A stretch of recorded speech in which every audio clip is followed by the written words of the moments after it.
गणेश पूजा मनस्कामना पूर्ण पाई किसी उपाय कहवा। गणेश पूजा जहाँ भी मनोकामना रही बह हो, मांगलिक दोष हो, व्यवसाय उन्नति हो। नमस्कार, जय श्री जगन्नाथ। मो यूट्यूब चैनल पूजा पर्व ज्ञान में आपण समस्त को स्वागत। आज वीडियो जानिबा गणेश पूजा मनोकामना पूर्ण पाई आम एमती उपाय गोटे करवा। गणेश पूजा दिन हो जदि धर किए न कर पारे गणेश पूजा दिन तो पर कले हम से विषय आज टपिक नहीं आसी। वीडियो आरंभ शेष पर्यंत देखिए। तेज चलतु आ डेरी नक वीडियो स्टार्ट करवा। गणेश पूजा जहाँ भी मनोकामना रही बहुत हो, मांगलिक दोष हो, व्यवसाय उन्नति हो कि चाकरी क्षेत्र उन्नति हो, पिला पाठपढ़ा हो कि घर जेकोसी समस्यार समाधान हो, सबू समस्यार समाधान गोटे सरल समाधान। तेज चलतु वीडियो आम स्टार्ट करवा। गणेश चतुर्थी महत्व। गणेश चतुर्थी मनोकामना पूरण पाई कौन रही उपाय। बंधु माने गणेश चतुर्थी हूँ गोटे गण पर्व। यह पर्व समग्र भारत वर्ष में पालित होता है। यही पर्व विघ्नराज, विघ्नहर्ता, अग्रपूज्य गणनाथ प्रभु श्री गणेशंकर विशेष भाव में पूजा अर्चना कर। वर्तमान चलते जाना कौन रही गणेश पूजार महा उपाय।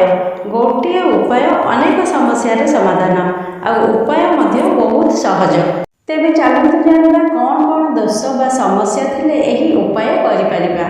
जदि कौन सी झीर हो कि पुअर हो विवाह विलंब हो, कर्म क्षेत्र में बाधा जदि सबुबले आसुए एवं काम सबुबले अधारे अटकी जाए, पिला माने जदि पाठ पढ़ारे आग्रह आसु न थाए, से माने आग्रह करू न थांती पाठ पढ़िबा एवं घरे जदि सबुबले समस्या देखा देउथाए ताहले गणेश पूजा दिन हो नथिले जो भी गणेशंकर बार में आम यही उपायटी करिपरिबा। किंतु गणेश पूजा दिन कले बहुत भल। गणेश पूजा तो वर्षकर थरे आसीबो, तो सेथिपाई जो दिन से दिन जदि जी जानिपारे करेंगे नथिले गणेशंक बार में कले मध्य हम।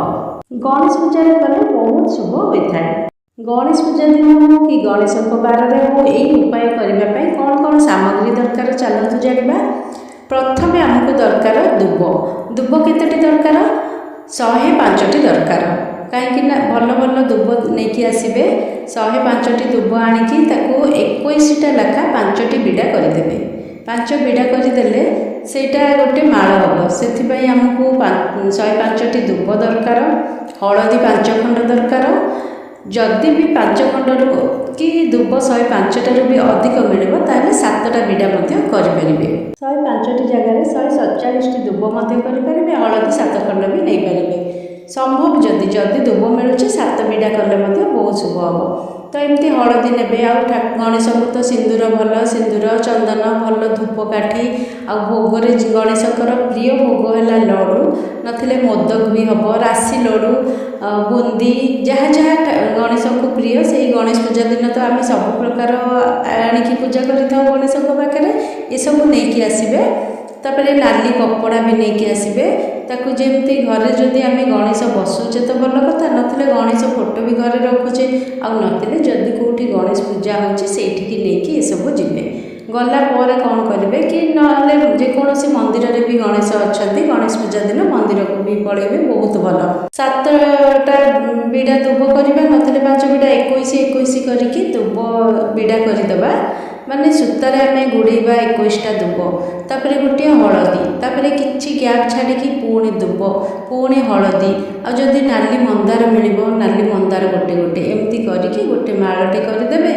करिकी गणेश को धूप चंदन सिंदूर पुष्प धूप दीप एमती सब दे सारापर गणेश को ताकर वस्त्र सब पिंधेदेवे। पिंधि सारापर मालटा पकेबे आ फूलमाल जहाँ आनी पकेबे यहीटा भी पकईदेवे। पकई सारापर भोग अर्पण करेंगे। आरती धूप दीप नैवेद्य एमती सब करेंगे। करके माल पकई सारापर पकईवा पूर्वर जहाँ मन में भाभी माने पिलांकर पाठ पढ़ारे हो कि जदि कहार पुओ झीकर बह बहुत विलंब होटा हो मन में पूरा स्मरण करके कहे यही कामटा मोर हो मोर गोत्र मो पुअर ना ये कि झीर ना हो कि जो छुआ भी पढ़ुना से ना को धरिकी चाकरी हो बेपार हो जो काम आपड़ जहाँ असुविधा हो कि घरे भी कौन जदि प्रोब्लेम थी ଏସବୁ ମନରେ କହିକି ସେ ମାଳଟି ପକାଇବେ। ପକାଇ ସାରିଲା ପରେ ଭୋଗ କରିଦେବେ। ଦେଖିବେ ଗଣେଶ ନିଶ୍ଚୟ ଆପଣଙ୍କର ମନସ୍କାମନା ପୂର୍ଣ୍ଣ କରିବେ। ଆଉ ଗଣେଶ ପୂଜା ଦିନ ତ ଏଇଟା କରିବେ, ଯଦି ବି ନ ହେଇପାରିଲା, ଯିଏ ଜାଣିପାରୁନାହାନ୍ତି, ସିଏ ବୁଧବାର ଦିନ, ଗଣେଶଙ୍କ ବାର ତ ହେଲା ବୁଧବାର, ବୁଧବାର ଦିନ ଏମିତି କରିବେ, 7ଟା ବୁଧବାର କରିବେ। ଯଦି ବହୁତ ଶୁଭ ହେବ ଆଉ ସମସ୍ତଙ୍କର ମନସ୍କାମନା ମଧ୍ୟ ଶ୍ରୀ ଗଣେଶ ନିଶ୍ଚୟ ପୂରଣ କରିବେ। ମନରେ ଦୃଢ଼ ବିଶ୍ୱାସ ରଖିକି ପୂଜାଟା କରିବେ। ଏମିତି ନାହିଁ ଯେ ଆମେ ଗୋଟେ ପାଳି ବୁଧବାର କରିଦେଲେ ହେଇଯିବ କି 7ଟା କରିଦେଲେ ହେବ। ଟିକେ ପେସେନ୍ସ ରଖିକି ଗଣେଶଙ୍କୁ ଡାକିବେ। ଡାକିକି କରିବେ ଯଦି ନିଶ୍ଚିତ ସମୟ ଲାଗିବ, କିନ୍ତୁ ମନସ୍କାମନା ନିଶ୍ଚୟ ପୂରଣ ହେବ। ଯଦି ନହେଲା ଆଉ କରିବିନି ଏମିତି ଭାବିବେନି, କରିକି ଚାଲୁଥିବେ। 7ଟା ପରେ ବି ଯଦି ଆପଣଙ୍କର ମନସ୍କାମନା ପୂର୍ଣ୍ଣ ହେଉନି, ବୁଧବାରକୁ ବୁଧବାର କଲେ ବି ବହୁତ ଭଲ। କରନ୍ତୁ ଯେତେ ଦିନ କାହାର କ'ଣ କୁଣ୍ଡଳୀରେ ଗ୍ରହ ଥିବ କି କ'ଣ ଥିବ, ତ ସେଥିପାଇଁ ବି ଟିକେ ବିଳମ୍ବ ହେଇଯିବ। ତ ସେଥିପାଇଁ ଗଣେଶଙ୍କୁ ଏମିତି ବୁଧବାର ଦିନ ଦୁବ, ହଳଦୀ ଆଉ ଏମିତି ଗଣେଶ ପୂଜା ଦିନ ହଳଦୀ ଏସବୁ ନଥିଲେ ଖାଲି ବୁଧବାର ଦୁବ ଦେଇଦେବେ, ବିଡ଼ା 21ଟା ବିଡ଼ା ଦେଇ ଦେଉଥିବେ, ଗୋଟେ ଲଡ଼ୁ ଗଣେଶଙ୍କ ପାଖରେ ଥୋଇ ଦେଉଥିବେ, ମନ୍ଦାର ଫୁଲ ଗୋଟେ, ଚନ୍ଦନ ସିନ୍ଦୁର ଲଗାଇ ଦେଉଥିବେ। ତ ନିଶ୍ଚୟ ଆପଣଙ୍କର ମଙ୍ଗଳ ହେବ। ସବୁବେଳେ ଘରେ ସୁଖ ସମୃଦ୍ଧି ବଢ଼ିବ। ପୂଜା ସାମଗ୍ରୀ ସବୁ ରେଡ଼ି କରିସାରିଲା ପରେ ଯେତେବେଳେ ଦୁବ, ହଳଦୀ ସବୁ ଆମର ମାଳ ହେଇଗଲା ଫୁଲ, ତ ଫୁଲ ପକାଇବା ପୂର୍ବରୁ, ଠାକୁରଙ୍କୁ ଚଢ଼ାଇବା ପୂର୍ବରୁ କ'ଣ କରିବେ ନା ମନ୍ତ୍ର ଗଣେଶଙ୍କର ବୋଲିବେ।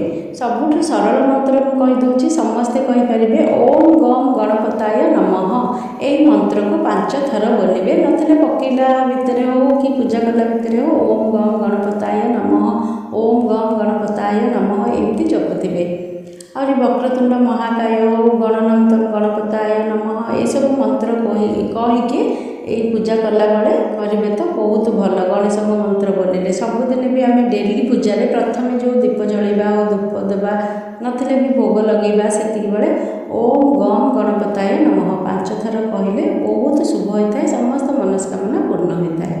ଭଗବାନ ଶ୍ରୀ ଗଣେଶଙ୍କ ଏହି ମହା ଉପାୟଟି ଆଶା କରୁଛି ଆପଣ ସମସ୍ତଙ୍କୁ ଭଲ ଲାଗିଥିବ। କାହିଁକି ନା ଏଇଟା ଗଣେଶ ପୂଜା ହେଉ କି ଖାଲି ଗଣେଶଙ୍କର ଯେଉଁ ବାରରେ ପୂଜା କଲେ ବି ହେବ, ତ ସେଥିପାଇଁ ଆଶା କରୁଛି ସମସ୍ତଙ୍କୁ ଭଲ ଲାଗିଥିବ। ଯଦି ଭଲ ଲାଗିଥିବ ଭିଡ଼ିଓଟିକୁ ଗୋଟିଏ ଲାଇକ୍ କରିବେ। ଚ୍ୟାନେଲରେ କିଏ ନୂଆ ଦେଖୁଥିବେ ତାହେଲେ ସବସ୍କ୍ରାଇବ୍ କରିବାକୁ ଜମାରୁ ଭୁଲିବେନି। କମେଣ୍ଟ ବକ୍ସରେ ଜୟ ଶ୍ରୀ ଗଣେଶାୟ ନମଃ ନିହାତି ଭାବେ ଲେଖିବେ। ଭିଡ଼ିଓଟିକୁ ଟିକେ ସେୟାର କରିବେ ସମସ୍ତଙ୍କ ସାଙ୍ଗରେ, କାହିଁକିନା ସମସ୍ତେ ଜାଣିପାରିବେ ଯେ ପ୍ରଭୁ ଶ୍ରୀ ଗଣେଶଙ୍କର ଏହି ମହା ଉପାୟଟି। ତ ରହୁଛି, ମୁଁ ପୁଣି ଦେଖା ହେବି ଆଉ ଗୋଟିଏ ନୂଆ ଭିଡ଼ିଓରେ। ଜୟ ଶ୍ରୀ ଜଗନ୍ନାଥ।